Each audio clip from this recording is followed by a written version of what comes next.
আসামলৈ চেনেলটোৰে আপোনালোক সকলোকে স্বাগতম জনাইছো। আজিৰ ভিডিঅ'টোত কেইটামান গুৰুত্বপূৰ্ণ সাধাৰণ জ্ঞানৰ প্ৰশ্নটো উল্লেখ কৰা হ'ল। ভিডিঅ'ৰ প্ৰথম প্ৰশ্নটো হ'ল এৰেবাছ আগ্নেয়গিৰি কোন ঠাইত আছে? এৰেবাছ আগ্নেয়গিৰি অৰ্থাৎ ভলকেনো এণ্টাৰ্কটিকাত আছে। এৰেবাছ আগ্নেয়গিৰি হৈছে পৃথিৱীৰ আটাইতকৈ দক্ষিণ দিশত থকা এটা সক্ৰিয় আগ্নেয়গিৰি। এই আগ্নেয়গিৰি এণ্টাৰ্কটিকাৰ ৰছ আইলেণ্ডত অৱস্থিত। ভাৰতৰ কেন্দ্ৰীয়শাসিত অঞ্চল আন্দামান নিকোবৰ দ্বীপপুঞ্জতো ৰছ আইলেণ্ড নামেৰে এডোখৰ আইলেণ্ড আছে। অৱশ্যে এই আইলেণ্ডৰ নাম 2018 বৰ্ষত পুনৰ নামকৰণ কৰা হৈছিল আৰু এই আইলেণ্ডৰ নাম ৰখা হৈছিল Netaji Subhash Chandra Bose island. Global Environment Outlook report কোনটো সংস্থাই প্ৰকাশ কৰে? উত্তৰ UNEP-এ। UNEP-ৰ ফুল ফৰ্ম হ'ল United Nations Environment Programme. TROPEX 25 কি বিষয়ৰ লগত জড়িত? উত্তৰ ট্ৰপেক্স 25 হৈছে ভাৰতীয় নৌসেনা অনুশীলন অৰ্থাৎ ইণ্ডিয়ান নেভেল এক্সাৰচাইজ। ট্ৰপেক্সৰ ফুল ফৰ্ম হ'ল থিয়েটাৰ লেভেল অপাৰেশ্যনেল এক্সাৰচাইজ।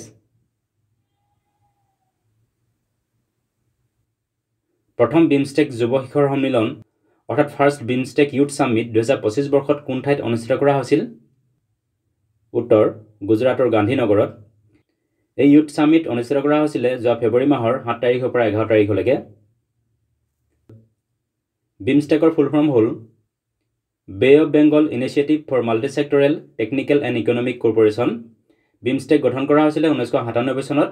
বিমষ্টেকৰ 7খন সদস্য ৰাষ্ট্ৰ আছে। এই 7খন সদস্য ৰাষ্ট্ৰ হ'ল ভাৰত, ভূটান, বাংলাদেশ, শ্ৰীলংকা, ম্যানমাৰ, নেপাল আৰু থাইলেণ্ড। পঞ্চ সিদ্ধান্তিকা গ্ৰন্থৰ লেখক কোন? উত্তৰ বৰাহ মিহিৰ। 1874 চনত ICS কৰ্মৰ পৰা ব্ৰিটিছে বৰ্খাস্ত কৰা ভাৰতীয় বিষয়াগৰাকী কোন আছিল? উত্তৰ সুৰেন্দ্ৰনাথ বেনাৰ্জী।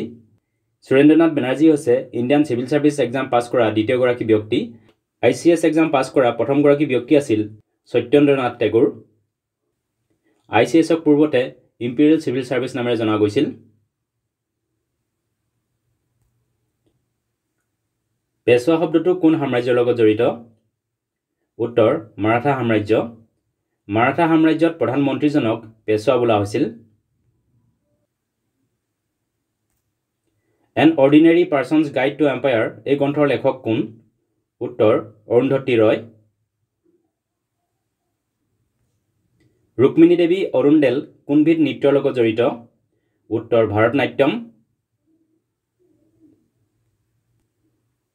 অধিক কেলছিয়াম আৰু মেগনেছিয়াম নিহিত পানীক কি বুলি জনা যায়?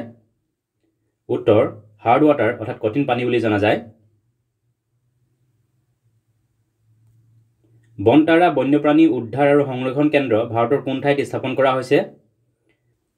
উত্তৰ গুজৰাটৰ জামনগৰত। সদৌ লিখনশৈলী কোনখন দেশৰ এক জনপ্ৰিয় লিখনশৈলী? উত্তৰ জাপানৰ।